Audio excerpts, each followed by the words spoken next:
ये कहानी एक गांव की है जहां एक घर के सामने एक पेड़ था। उस पेड़ पर एक चुड़ैल रहती थी। उस घर में 3 बहनें रहती थी। दीदी, मुझे भूख लगी है, मेरे लिए खाना लाओ। रुको, मैं खाना लाती हूँ। एक कटोरा चावल पड़ा था, मैंने बना लिया। सीता बबली को खाना देती है। पता नहीं माँ कहाँ चली गई।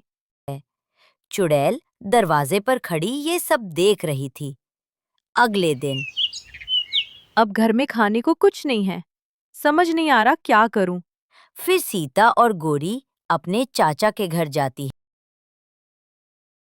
अंकल, हमारी माँ गायब हो गई हैं। हम घर पर अकेले हैं, कुछ करो, माँ को ढूंढो। मैं तुम्हारी माँ को कहाँ ढूंढूं, मुझे इतनी फुर्सत नहीं है। मुझे और भी बहुत काम है। ये सुनकर गोरी और सीता अपने घर लौट आती हैं। अब क्या करे? अंकल ने मदद करने से मना कर दिया। अब माँ को कैसे ढूंढेंगे? मुझे बहुत भूख लगी है। सीता और गोरी खाना मांगने जाती हैं। आंटी, हमारे घर में खाने को कुछ नहीं है, अगर आप मुझे कुछ दे दे तो। अरे नहीं नहीं, मेरे पास तुम लोगों को देने के लिए कुछ भी खाना नहीं है, यहाँ से चले जाओ। चुड़ैल भी ये सब देख रही थी। रात में चुड़ैल पड़ोसी के घर से खाना उठाकर इन बच्चों के घर में रख देती है।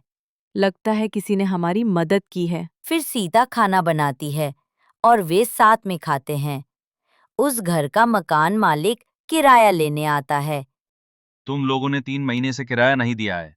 अंकल, हमारे पास अभी पैसे नहीं हैं। नहीं, मुझे अभी अपना सारा किराया चाहिए। अगर किराया नहीं दे सकते तो अभी मेरा घर खाली कर दो। इसी बीच चुड़ैल घर पर आती है।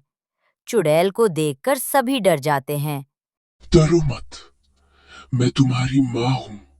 माँ, आप? आपकी हालत ऐसे कैसे हो गई? उस दिन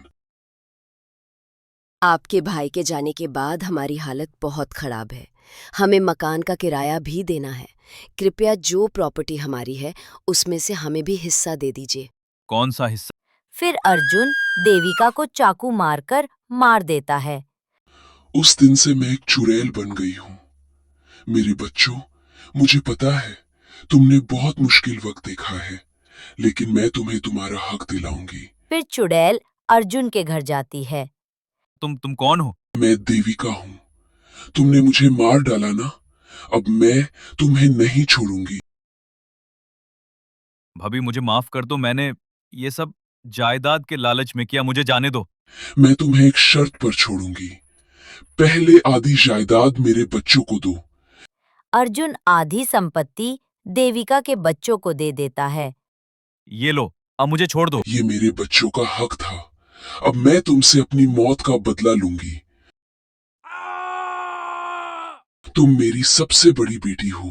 अब तुम्हें अपनी बहनों का ख्याल रखना होगा। इतना कहकर देविका गायब हो जाती है और हमेशा के लिए चली जाती है। अगर आपको कहानी पसंद आई हो तो लाइक करें और चैनल को सब्सक्राइब करें।